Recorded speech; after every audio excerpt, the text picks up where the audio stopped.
amici belli. È lo sfondo più bello, non è green screen, è tutto vero, c'ho anche la cameraman. Le parole di Mazzarri, ne vogliamo parlare? Adesso è venuto pure a piovere, non è possibile, it's raining like crazy. In questo momento al Palazzo Reale è venuto il padre abate dell'acqua, ma prima di parlare delle parole di Mazzarri mi sono scritto tutto per voi così. Gli amici di Match Betting, andatene c'è il primo commento, il link in basso alla descrizione. Match Betting Academy vi danno la possibilità di, non sono scommesse, proprio il contrario delle scommesse, sono anche un'azienda che hanno la sede a Napoli, non sono le scommesse, praticamente voi potete vincere matematicamente qualcosina di soldi senza problemi, perché vi insegnano il modo, e c'è il link in basso in descrizione, è un corso gratuito, voi cliccate il link, siete curiosi di sapere ma come vincere qualcosa di soldi? Sì, si può fare, non è scommessa, non è una cosa, ma assolutamente si può fare con il Match Betting Academy, link in basso in descrizione. Le parole gliel'hanno chiesto, gliel'hanno veramente chiesto, è la squadra più forte che ha mai allenato, è la squadra, chi è? Ah no, le parole di Mazzarri. È la squadra più forte che ha mai allenato. Allora andiamo veloce. Io ragazzi vi dico subito, ci sono delle cose che mi sono piaciute tantissimo di Mazzarri e altre che mi terrorizzano, che mi sono terrorizzato. I bambini, i rumori, esatto, vediamo qua. Allora, con molta onestà. È la squadra più forte? Sì. Devo stare attento, questo mi è piaciuto, devo stare attento. Fa rumori. Devo stare attento a come parlo, non mi lamento, non mi posso lamentare perché già avevano detto, praticamente ha subito sottolineato le parole, sono molto stanco, invece dice no, non sono stanco. Poi accenna che dice io ho visto Spalletti l'anno scorso, importantissimo fare il legame con quella che è stata la squadra ottima e quindi non rinnegare il passato. E poi dice pure vediamo se resto fino almeno a fine anno, se ADL mi fa rimanere fino a fine anno, quindi non è da escludere che lui non si sente sicurissimo di questo posto che continuerà. Quindi bene che sia consapevole di non doversi lamentare e che sia la squadra più forte. Gli obiettivi glielo chiedono una continuazione, è fisiologico, dice lui, pagare qualcosa quando si è vinto lo scudetto e quindi l'anno successivo un po' ti attaccano diversamente, un pochino ti senti un po' più appagato, quindi il mio compito deve essere il non sottovalutare, devo convincere i ragazzi a non sottovalutare il dettaglio ed è quello che è la cosa più importante. Ma insistono, ADL che ti ha chiesto, questo è l'amico mio Giordano che dice ADL che ti ha chiesto e qua ti chiede gli obiettivi, no? Champions, scudetto. Mazzarri risponde semplicemente ci diamo del tu e poi finisce la frase perché non ti dice gli obiettivi e poi chiede ti va bene o ti devo rispondere meglio e il giornalista dice no va bene così, uniamo i puntini invece di andare nel profondo e metterlo in difficoltà, uniamo i puntini. Il calendario tosto, lui dice anch'issa, per esempio l'ho visto solamente oggi, devo vigilare sul dettaglio, le solite cose. Osimhen molto solare, molto generoso, ovviamente non l'ha visto in campo quindi è inutile, dopo gli chiederanno pure Cavani ovviamente. Chi giocherà come punta? È una domanda che ci stiamo chiedendo. Raspadori, Simeone, lui dice una cosa che dobbiamo accettare, non lo possiamo sapere ma fa bene, sotto questo punto di vista non gli posso dire niente, non voglio dare un vantaggio all'avversario, quindi quando gli allenatori almeno in pre-conferenza, pre-partita non ci vogliono dire qual è la tattica e il piano gara, mica male. How long is this video, Babi? 4 minutes. 4 minutes? Ah, we got time. Piove, quindi dobbiamo stare qua. Quindi non ci dice tra Raspadori e Simeone ed è giusto così, io credo Simeone, anche perché dice a parte le caratteristiche tecniche e anche il decidere chi sta meglio fisicamente, benissimo Mazzarri. E poi questa squadra ha dimostrato di non avere l'intensità per tutta la gara, quindi come si risolve questa cosa e cosa risponde a chi le dà del bollito. Io in realtà non ho sentito nessuno che ha detto che Mazzarri è bollito. Abbiamo avuto delle perplessità, ma bollì questa frase l'abbiamo sentita per Ancelotti, l'abbiamo sentita per Mourinho, ma bollito Mazzarri non l'avevamo sentito. Lui dice io sono talmente esperto, il bollito lo mangio, fa la battutina, ma sono talmente esperto che a queste cose non rispondo nemmeno.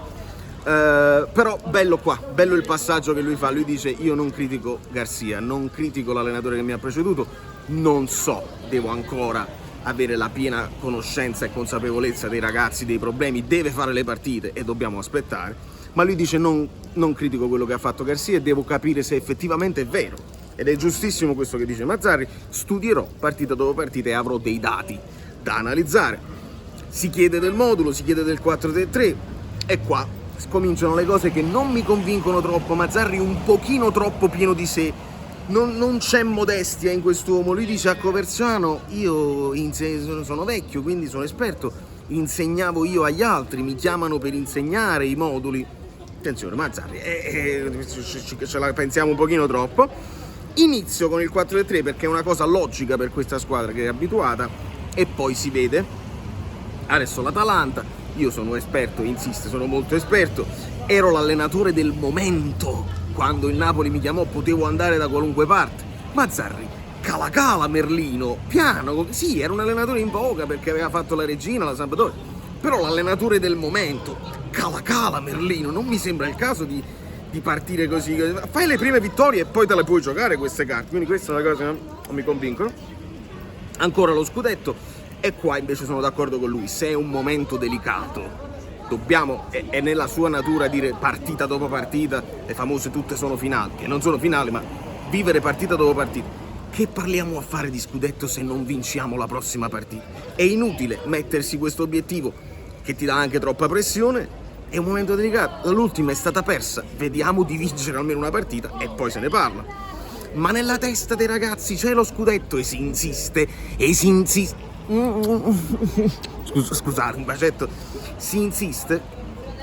Pensiamo a vincere con l'Atalanta, non c'è bisogno di ripeterlo.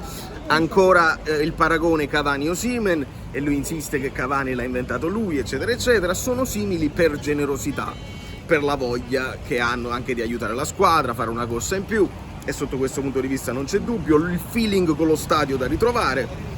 E qua Mazzarri dice pure: io non faccio sviolinate. Qua voi ne la potete dire voi nei commenti, insomma.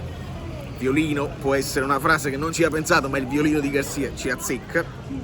Ma Napoli è casa mia, e quando ADL mi ha fatto vedere uno spezzone del film dello scudetto che uscirà mi sono emozionato. Quindi questo film prima o poi lo vedremo uscire, ed è una bellissima notizia che ci dà. Muoviamoci. Dopodiché lui è ancora in questo impeto di orgoglio e di non modestia e di essere proprio pieno di sé. Non dico presunzione, ma insomma, mi prendo meriti, cioè tutto è partito da me. Lui come se si prendesse i meriti anche lui di questo scudetto. Noi abbiamo dato con generosità meriti un po' a tutti, perché lo scudetto si costruisce negli anni, no? Torniamo indietro, Gattuso, Ancelotti, Sarri, torniamo indietro anche a Mazzarri, diamo i meriti anche a Mazzarri dello scudetto. E poi si parla dei famosi tre tenori, e qua entra un pochino in un'analisi tattica. Dice Mazzarri: io facevo, diciamo, il 4-3-3, benissimo, se la partita non andava bene io potevo togliere un difensore, per esempio toglievo un Gasperini e mettevo un centrocampista davanti alla difesa come Berami, e quindi passavamo 4-3-3. Però attenzione ragazzi, qua doveva partire la controdomanda. Davanti alla difesa non ci metti Anghissà, ci devi mettere Lobotka, perché non è una squadra che deve lanciare la palla avanti e tieni Berami dietro per eventuali contropiedi perché ti sei tolto la giacca. E qua, se a livello tattico dobbiamo parlare, non è un 4-3-3 che assomiglia minimamente a quello che è il Napoli 4-3-3 con Lobotka, nucleo centrale del centrocampo. Quindi mettevo Berami, non mi piace, perché vuol dire che non è la stessa cosa. Dopodiché il paragone tra Kvara e Lavezzi, lui dice come posizione sì, ma Kvara rientra, Lavezzi invece no, Lavezzi non ce la faceva, dice però lo uccidevo, lo spompavo, non faceva quei movimenti a rientrare, era un altro calcio. Quindi voi volete fare questi paragoni, e qua sono d'accordo con lui, giocatori diversissimi, non c'è bisogno di fare questi paragoni. E poi ritorna sul passato quando dice: io sapevo di non potermi, dopo il secondo posto, sapevo di non poter far meglio e quindi era meglio lasciare. Lui dice sì, se cambiavi magari qualche giocatore, molti giocatori, ma era difficile fare meglio del secondo posto e quindi avevo deciso di lasciare. Questo, se uno ha delle ambizioni, non è il caso, però lo sappiamo tra di noi che lo scudetto è matematicamente possibile ma calcisticamente improbabile. Quindi non pensiamo a quello. Che lui riesca a inculcare la voglia di lottare fino alla fine è la nostra salvezza. I ragazzi devono dare il massimo. senza pensare allo scudetto, dobbiamo dar fastidio a quelle là davanti per assicurarci il quarto posto. Dopodiché, lo dice Mazzarri, partita dopo partita, e vediamo di far bene.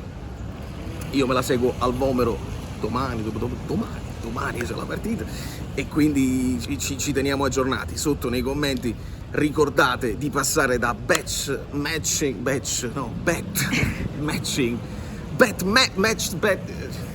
c'è il link in descrizione, l'Academy, che è importante. Cliccate sul link che è tutto gratuito per vincere anche qualcosina. Vi abbraccio, vi bacio. È bellissimo, ma adesso è bellissima giornata, ma adesso è venuta a piovere. È proprio una scusa di Mazzarri. Vuoi vedere che porta bene? Può portare anche bene. Così chiudiamo in questa, nella cosa là, proprio là.